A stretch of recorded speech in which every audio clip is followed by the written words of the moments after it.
Bueno, en el caso de la función cuadrática factorizada, primero, ¿cómo la reconocemos? Porque tiene este formato. A por x menos x1 por x menos x2.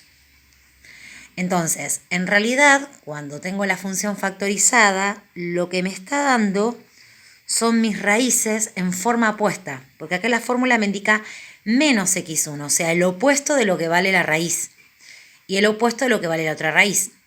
Entonces, lo que quiere decir es que las raíces de esa función van a ser 3 y 4 positivo.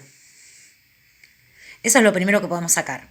Después, como siempre, la intersección en el eje Y, esta montañita quiere decir intersección, que es la ordenada, es el cruce de la función en el eje Y. Realizamos f de 0, eso, o sea, cualquiera sea la función, siempre es hacer f de 0. ¿Y qué quiere decir f de 0? Que en la x reemplazamos por 0. Y obviamente tenemos que hacer esa cuentita. Entonces nos queda 2 por menos 3 por menos 4. Cuando multiplicamos todo esto, ¿sí?, da más 24 positivo. O sea que nosotros sabemos que, digamos, nuestra ordenada sería 24 positivo y nuestras raíces 3 y 4. Obviamente, esta acotación que yo hago acá, esto es para hacer una diferencia entre, digamos, las coordenadas del eje Y y del eje X. Fíjate que la misma escala no la uso acá. Entonces, esto quiere decir que me permite poner ese número en cualquier lugar. Bien, obviamente en la parte positiva. Después, XB e IB van a ser las coordenadas del vértice, ¿sí?, donde se va a dar la simetría de esa curva. XB, ¿sí?, es el punto medio entre las raíces que yo tengo. O sea que acá lo podríamos razonar, sería 3,5. Pero esta sería la fórmula indicada para utilizar en este caso. Entonces sumaríamos nuestras raíces y las dividiríamos por 2. Esto nos queda 7 dividido 2, 3,5. Coincide con esto que habíamos pensado coherentemente, ¿sí? Lo que se hace es como una línea punteada para identificar dónde está justo el eje de simetría. Obviamente en el eje X, como lo dice acá. Ahora, dependemos de este valor para hallar IB. Entonces, ¿cómo sacamos la coordenada de IB? Esta coordenada del vértice. En nuestra función original, reemplazamos en las X, primero si quieres escribimos la fórmula, y en nuestras X reemplazamos este valor de XB. Obviamente que hacemos nuestra cuentita, sería 2 por, acá hacemos esta resta que sería 0,5 o un medio por menos 0,5.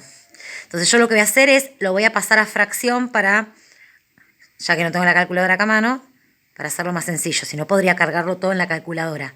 Entonces yo simplifico, más por menos es menos, y esto me queda menos un medio, porque hacemos 1 por 1, y bueno, acá obviamente queda un 1 y 1 por 2, menos 0,5. Quiere decir, si esto es menos 1, en menos 0,5 hacemos la otra línea punteada y ambas intersecciones de líneas punteadas me da el vértice, que es donde tengo, a partir de ahí, la simetría de la función. ¿Bien? Ahora, con respecto al análisis, nosotros tenemos dominio, que el dominio en todas las funciones cuadráticas son todos los reales. ¿Y qué significa el dominio? Es todo el sector de X para donde está definida la función. Esta es una función infinita que se va a ir abriendo. Entonces, para cualquier valor de X hay una coordenada que le corresponde de Y. O sea, está definida, no está cortada. Por eso siempre en todas las funciones cuadráticas el dominio van a ser todos los reales.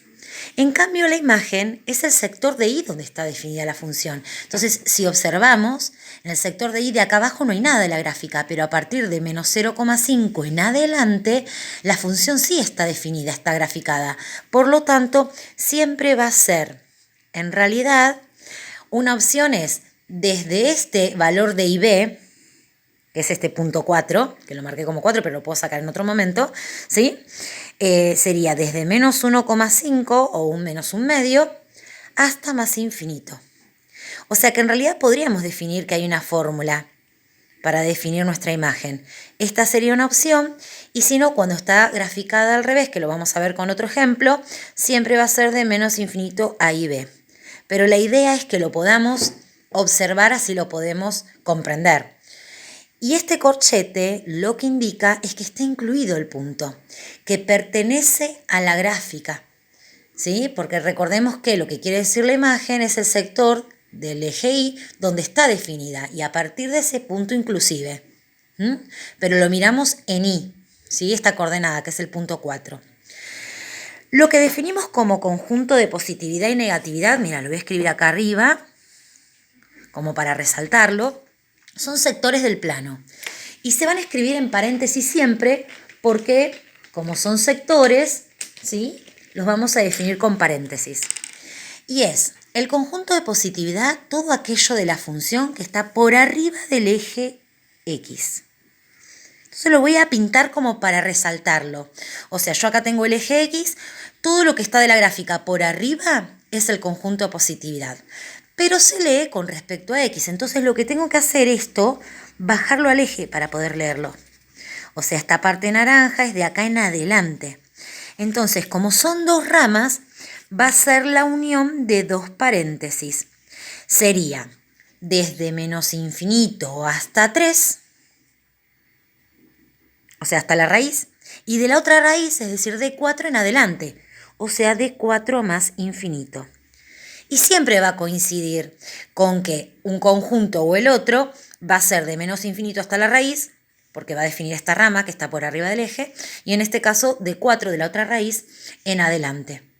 Ahora, el conjunto de negatividad es todo lo que está por debajo del eje X, o sea, este sector de acá, este chiquitito de ahí, ¿sí? Eso va a ser el conjunto de negatividad, ¿bien? Ahora, ¿qué vamos a hacer? Lo vamos a definir y lo vamos a traspasar al eje X, porque la lectura es con respecto a X. Entonces, ¿en qué sector está definida la parte por debajo del eje Y? Es de 3 a 4. De 3 a 4. Siempre se escribe de izquierda a derecha, ¿sí? Entonces, fíjate que donde termina uno arranca el otro, ¿sí? Donde termina este arranca el otro intervalo, porque da la continuidad de la función. Después de esta función, lo que podemos observar, que este punto, el vértice, en este caso se denomina como mínimo, porque es el valor menor que toma la función con respecto a Y. Entonces, va a ser un mínimo, ¿en qué? En el valor del vértice, en 3,5 con menos 0,5. O sea que el vértice siempre me va a definir el mínimo o el máximo de la función. Cuando yo haga una gráfica que esté al revés, ¿sí? O sea, que tenga A negativa, que la concavidad de la función sea hacia abajo, ¿sí?